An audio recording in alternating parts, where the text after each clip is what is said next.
Assalamualaikum warahmatullahi wabarakatuh. Sebelum saya mulai, saya mengucapkan terima kasih untuk Ibu Kondang sudah mau mendengarkan dan menonton video ini. Oke, jadi kita mulai. Di sini kita akan bahas presentasi dari bab satu saya.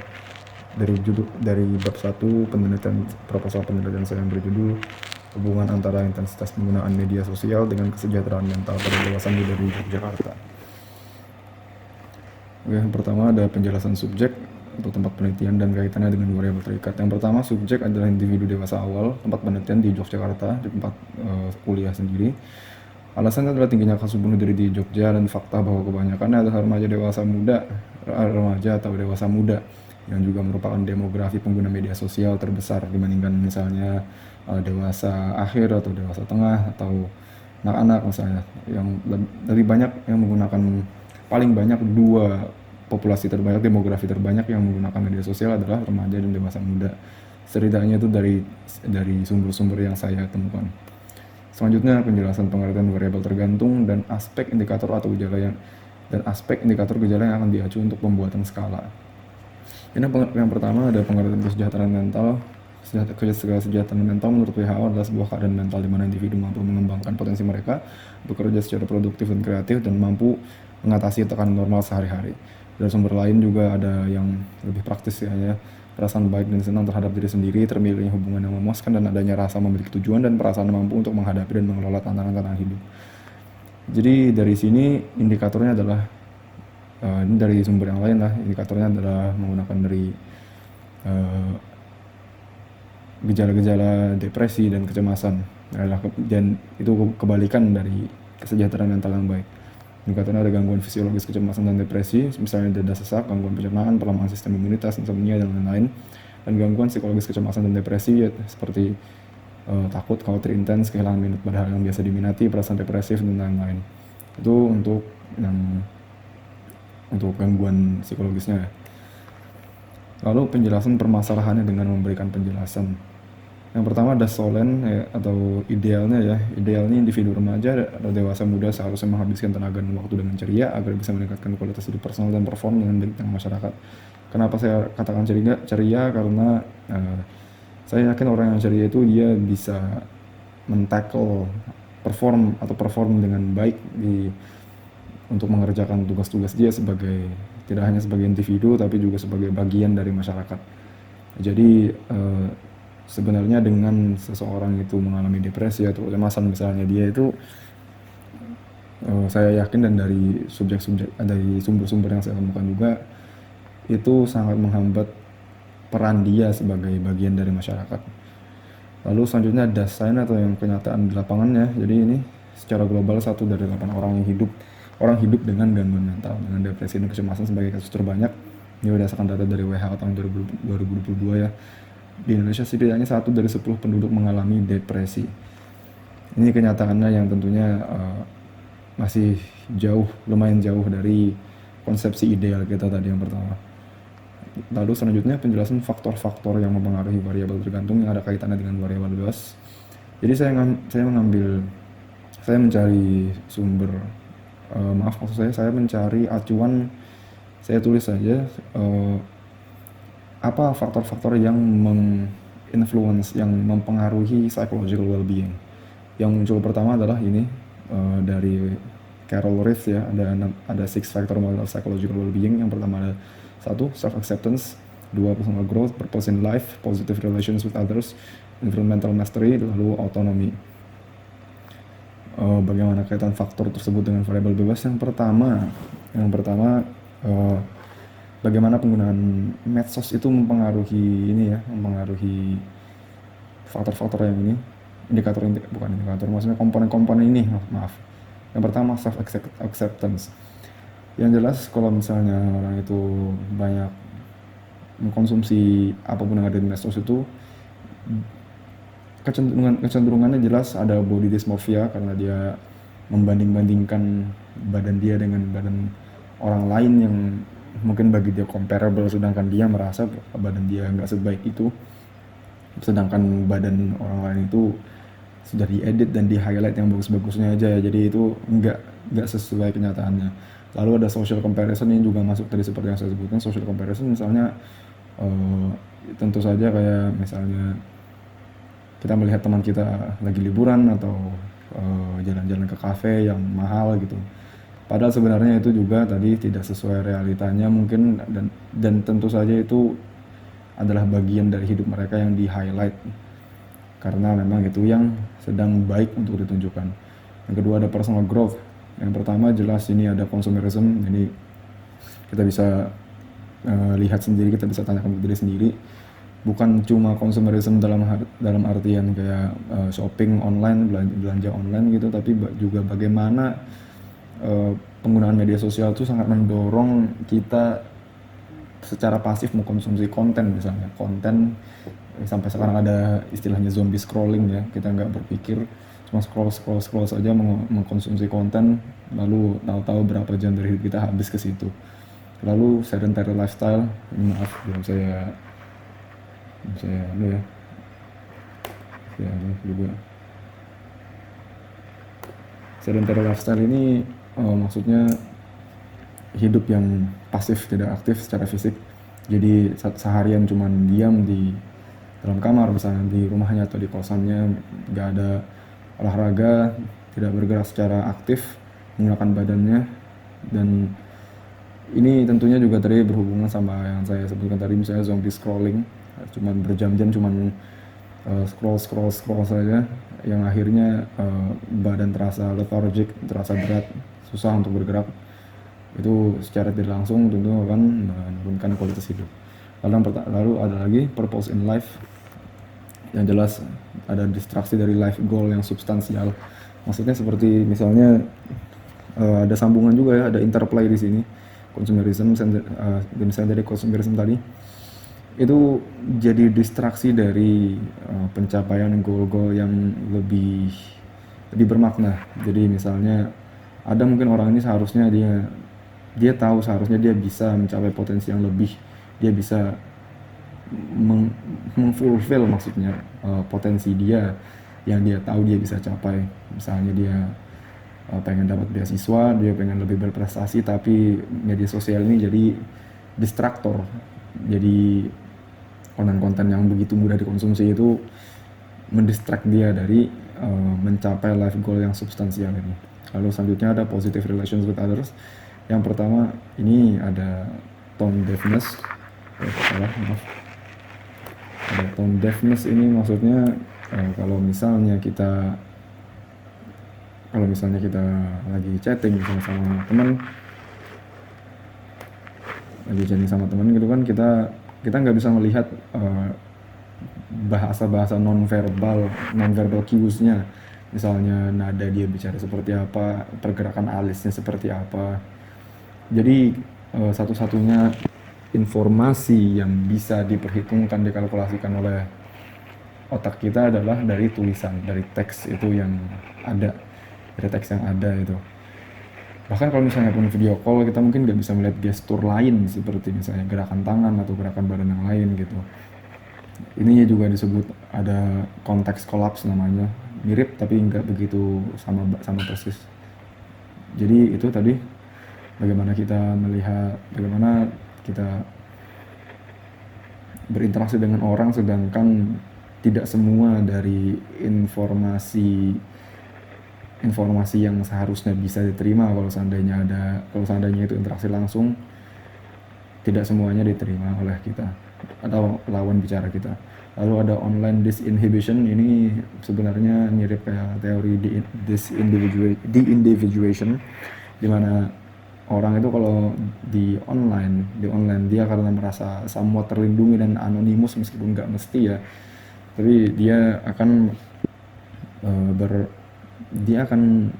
mengutarakan perasaannya, berkomunikasi, mengeluarkan tulisan-tulisan yang tidak begitu sopan, agak kasar misalnya, karena dia merasa tidak ada kontak langsung dengan yang mereka dalam tanda kutip serang. Jadi ini juga berpotensi merusak hubungan sosial dengan orang lain. Lalu ini yang jelas efeknya ya, sangat jelas hilangnya kemampuan sosial. Jadi saking seringnya kita berinteraksi secara online, akhirnya kita secara nggak sadar makin hilang kemampuan sosial kita, sedangkan kita ini sebagai makhluk hidup, kita sebagai manusia adalah makhluk yang terhardwire sebagai social being, sebagai makhluk sosial gitu. Jadi kalau misalnya kita nggak sosial, nggak bisa bersikap sosial, tentunya ini berlawanan dengan uh, blueprint kita, bahkan bisa dibilangnya. Lalu environmental mastery, ada pengabaian tanggung jawab sehari-hari. Ini juga mirip seperti distraksi ya, mirip sama poin yang ini. Ada pengabaian tanggung jawab sehari-hari dan hilangnya, yang berujung pada hilangnya sense of control. Jadi misalnya ada orang yang pengen hari itu mengerjakan tugas apa gitu, tapi dia selalu terdistract. Akhirnya dia kehilangan sense of control tadi, kehilangan percaya diri bahwa dia itu bisa men-tackle problem-problem sehari-hari karena impuls kontrolnya hilang gitu ya. Lalu selanjutnya ini bagian otonomi ini akan rusak karena efek misalnya conformity ini ya, ini istilah yang sudah populer ya.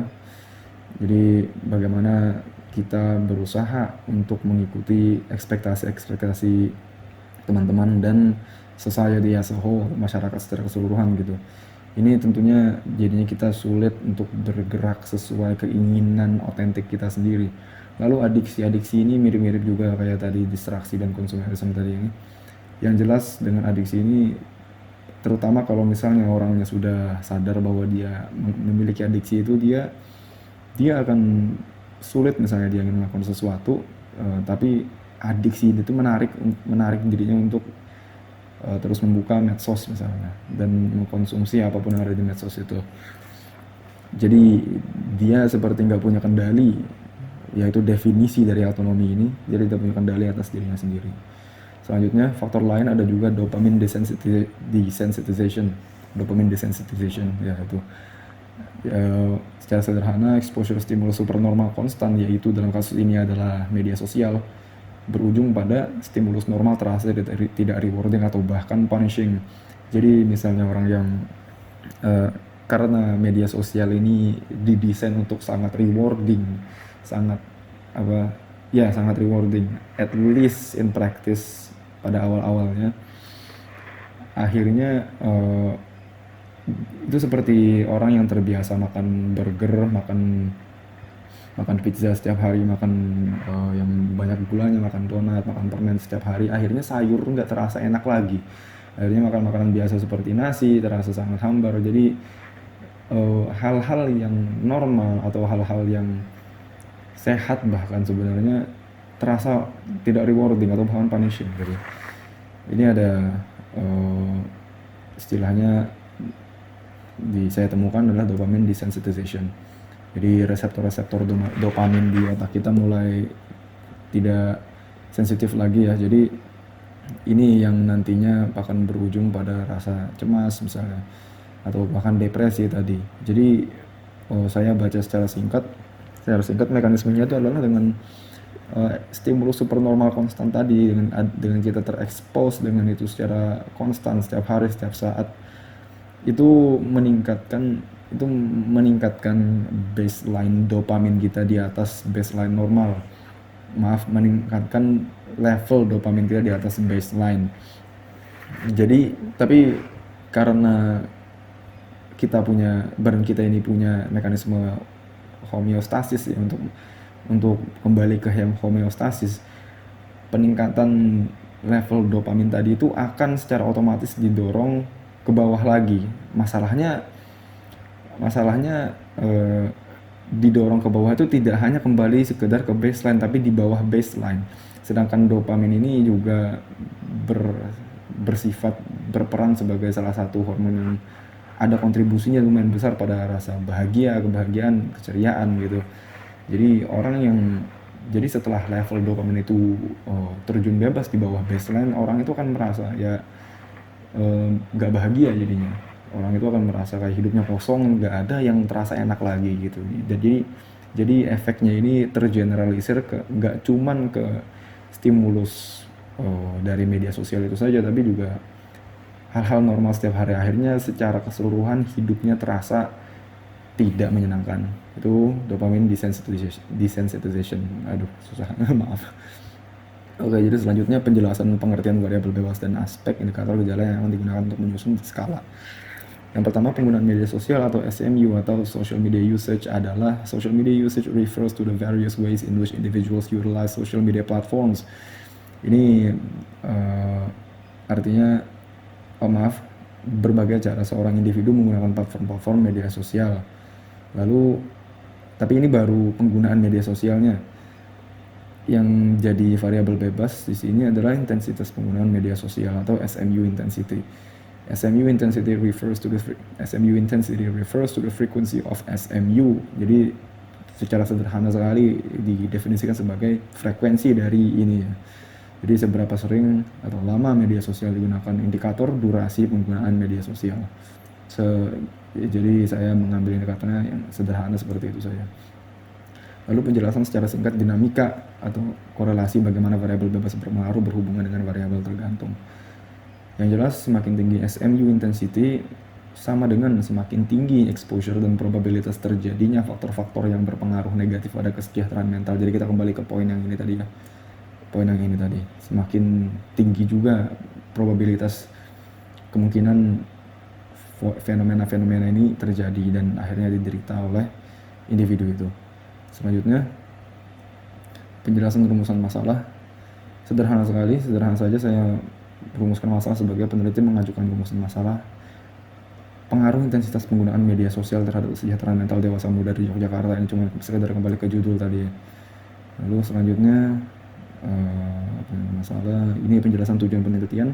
Yang pertama, menguji apakah penggunaan media sosial berpengaruh pada kesejahteraan mental. Ini pertanyaan ya atau tidak. Lalu ini menguji pengaruh intensitas penggunaan media sosial pada kesejahteraan mental.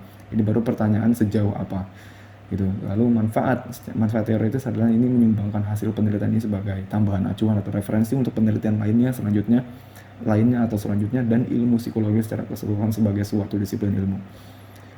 Yang terakhir, bagian manfaat praktis. Yang pertama, jelas bagi saya sebagai peneliti, sebagai pemenuhan tugas akademik, jujur saja. Lalu bagi subjek penelitian sebagai acuan untuk meningkatkan kualitas hidup personal. Jadi bagi subjek penelitian, jadi kalau misalnya setelah melihat hasilnya seperti apa, terlepas dari itu ada efeknya atau tidak, saya yakin ada efeknya, dia bisa melihat itu sebagai acuan baru untuk melihat apakah